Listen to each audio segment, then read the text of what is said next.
and it's inexcusable to leave them in anymore. It's inexcusable to keep following these leaders we didn't elect. So what can we do about it?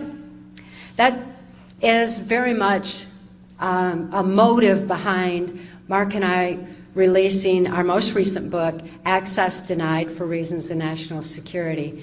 It contains much information on healing. It includes the exact formula, step by step, of how I recovered from my extreme mind control victimization. That same recovery methodism that set me free can set everyone free to be able to break away from the social engineering that's been put on society, to where a person can learn to expand their thinking a bit further.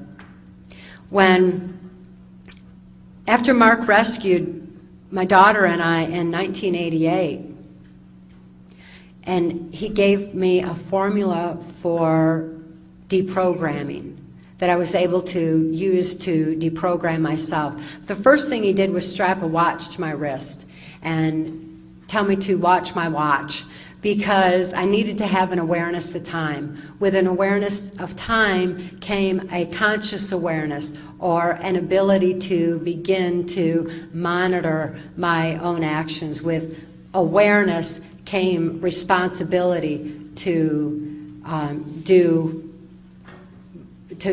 follow my own will. But I know from personal experience that without free thought, there's no free will.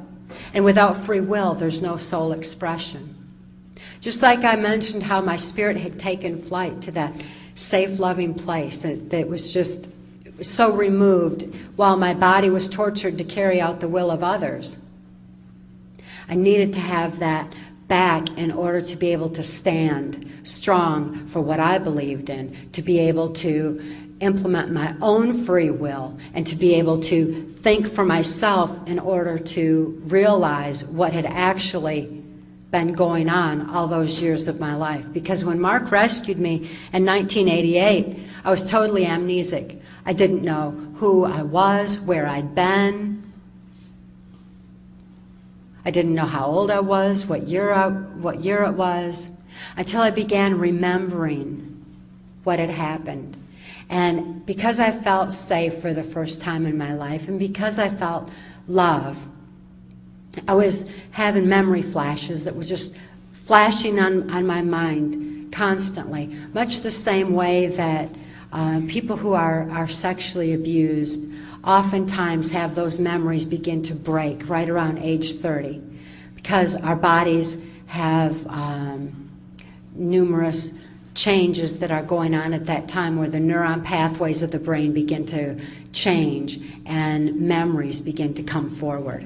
So with a combination of being safe for the first time, and the combination of love, and the fact that I was turning 30 and I was having these memory flashes, I needed to begin to remember and piece together my own life, what had happened. Comprehensible that it took logic in order to begin to comprehend it.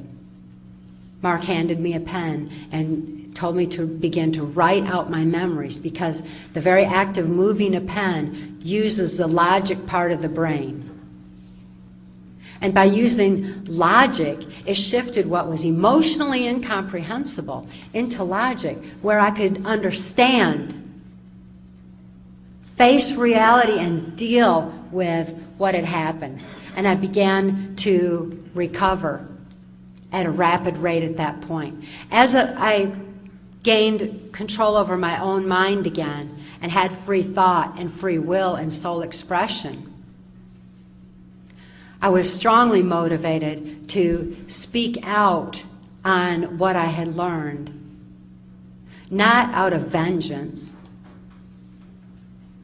not out of anything negative like that. Negativity is so immobilizing. Instead, it was love for humanity. It was love for my daughter and her need for help. It was compassion. Those were the motives for me to speak out. And yet, as soon as I had deprogrammed, I had been following orders all of my life. and to learn to think for myself beyond what I had been told was a new process. It was really difficult.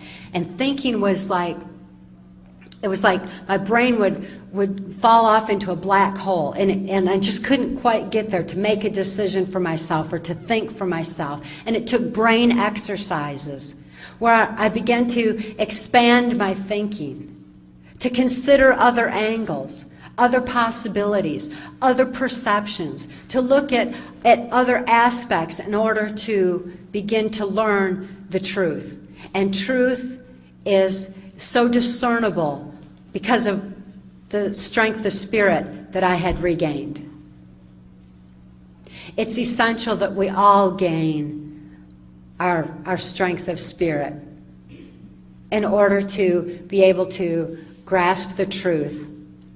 And the same truth that made me free can make anyone free from any level of abuse and any level of misinformation, disinformation, or limited information, so that we can have a firm grasp on what's really going on. With that strength of spirit becomes an ability to have an inner peace.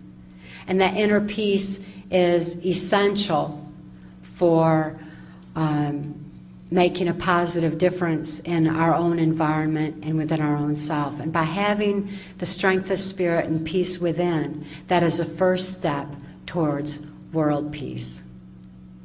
How can we have world peace if we don't have any peace within? How can we know truth if we're fearful because we're ignorant? We've got to be able to learn to have our strength of spirit, to trust in the power of love, to grasp the truth, and realize that indeed it is truth that makes us free. So please, I encourage each and every one of you to go out into your own areas of life and among those that you love in your own families and raise that awareness and give them that thread of truth and give it with love, because love is the most powerful force in the universe, and it empowers people to have the strength of spirit to stand and make a positive difference for all of us. We need it today. Thank you.